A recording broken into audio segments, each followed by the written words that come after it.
না, ও সিপিএম বাড়ির বউ, ও যা যার যে কংগ্রেস আছে, কখনো বিভেদ করেনি, কখনো বলেনি ও হিন্দু ওকে দেবে না, ও মুসলমান ওকে দেবে, কখনো বলেনি যে আমি, যখন মমতাদি বলেন আমি যা দেব বাংলার মানুষের জন্য দেব, এখানে কোনো বিভেদ থাকবে না, কোনো বিজেপি সিপিএম তৃণমূল কংগ্রেস বিভেদ থাকবে না, কোনো হিন্দু মুসলমান খ্রিস্টান বা জৈন কিচ্ছু বিভেদ থাকবে না, কোনো ব্রাহ্মণ কায়স্থ জাতিভেদ থাকবে না। এটাই হচ্ছে মমতা বন্দ্যোপাধ্যায়। আপনাদের সকলকে বলবো, অনেক রাত হয়েছে, আপনারাও বাড়ি যাবেন, আপনারা আজকেই সিদ্ধান্ত নিন কাকে ভোট দেবেন। আমি একটু উদাহরণ দিয়ে বলে শেষ করব।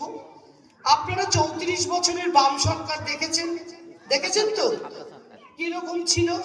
এরকম ঝকঝকে আলো ছিল না, এত সুন্দর রাস্তা ছিল না, এই আন্ডারগ্রাউন্ড ড্রেনেজ ছিল না, চামড়াও ছিল না আমলে, কোনো কিছু একটা প্রকল্প আপনাদের সিপিএম দেয়নি, একটা প্রকল্প দেয়নি।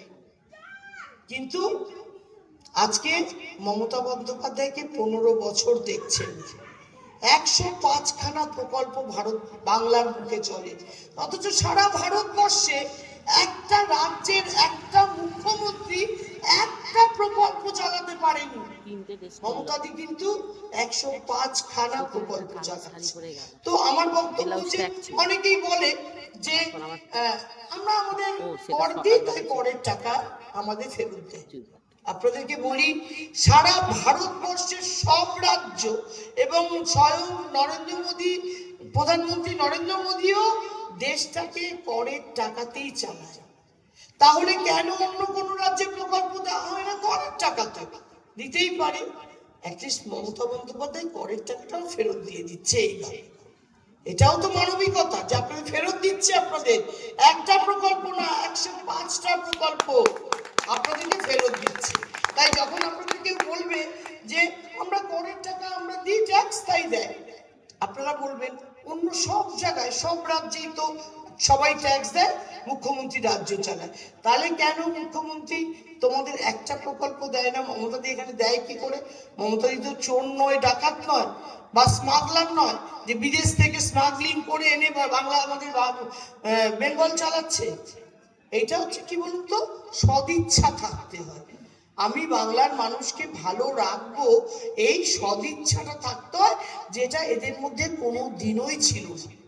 আজকে বাম জামানা দেখেছেন, 15 বছরের আপনারা মমতা বন্দ্যোপাধ্যায়কে দেখলেন, আপনারা নিজেরাই বিভেদ করুন, আমি আপনাদের বলবো না কে কখন ভালো ছিলেন আর কখন ছিলেন না।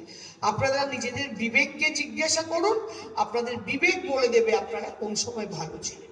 কিন্তু আপনাদের কাছে একটা রিকোয়েস্ট করি, দেখেছেন দেখছেন, বাকি বিজেপিকে দেখবো ভুলেও যাবে না।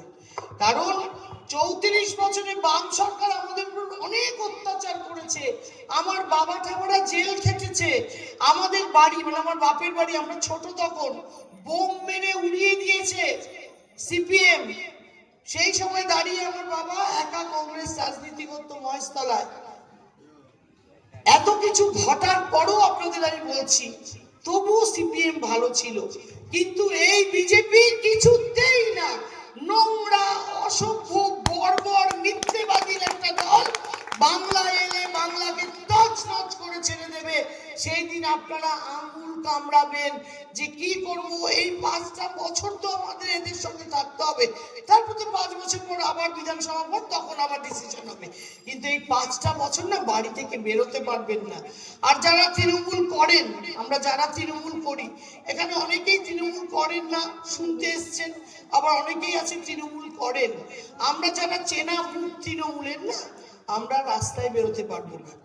যে নরেন্দ্র মোদীর দল, যোগী আদিত্যনাথ বাংলায় এসে বলছে 4ঠা মে লাস্ট ডে তৃণমূলদের জন্য, এরপর উল্টিয়ে ঝুলিয়ে পেটাবো, উল্টো গুনতি শুরু হবে, যেখানে দিলীপ ঘোষ বলছে এনকাউন্টার করে মারবো ইউপির মতো, যেখানে রাকেশ সিং ববি হাকিমের বিরুদ্ধে দাঁড়িয়েছে, সে বলছে আগে মারবো তারপরে কাজ করব। যারা এখনো ক্ষমতায় আসেনি, যারা এখনো ক্ষমতা আসার জায়গাতেই পৌঁছায়নি, তাদের যদি এই হুঙ্কার হয় তাহলে তারা জিতলে কি করবে ভেবে নেবে। আপনারা ভাবুন, ভেবে, এখন অনেক দিন টাইম আছে, 29 তারিখ ভোট, ভোটটা দেবেন। আপনাদেরকে জোর করবে না, কেউ এসে জোর করবে না ভোট দিন, না হলে এই করবো এ করবো, যাকে খুশি ভোট দিন, কিন্তু ভোটটা ভেবে দেবেন যে ভোট দেওয়ার পর যাতে আঙুল না কামড়াতে হয় কি করলাম কি করলাম। এটা আপনাদের কাছে বলা থাকলো। আর সকাল সকাল যাবেন, ভোটটা দেবেন।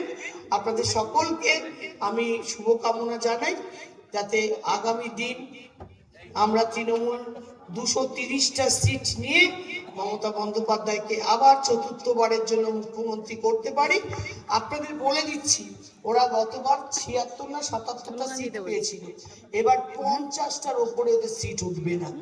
ওরা তো দেখছে, বাংলার মানুষ দেখছে যে একটা বাংলাকে দখল করার জন্য আপনারা কি করছেন। বাংলার মানুষ শিক্ষিত, বাংলার মানুষ সংস্কৃতিবান, বাংলার মানুষ রবীন্দ্রনাথের ঘরের মানুষ, বাংলার মানুষ কবি নজরুল ইসলামের ঘরের মানুষ, বাংলার মানুষ বঙ্কিমচন্দ্র চট্টোপাধ্যায়ের ঘরের মানুষ। বাংলার মানুষকে বোকা বানানোর কোনো জায়গা নেই, কোনো জায়গা নেই। সবাই ভালো থাকুন, সুস্থ থাকুন। আগামী 29 তারিখ সকাল সকাল গিয়ে জোড়া ফুল চিহ্নে ভোটটা দেবেন আর আমাদেরকে জয়ী করবেন। জয় হিন্দ, বন্দে মাতরম, তৃণমূল কংগ্রেস জিন্দাবাদ, মমতা বন্দ্যোপাধ্যায় জিন্দাবাদ। জয় বাংলা, জয়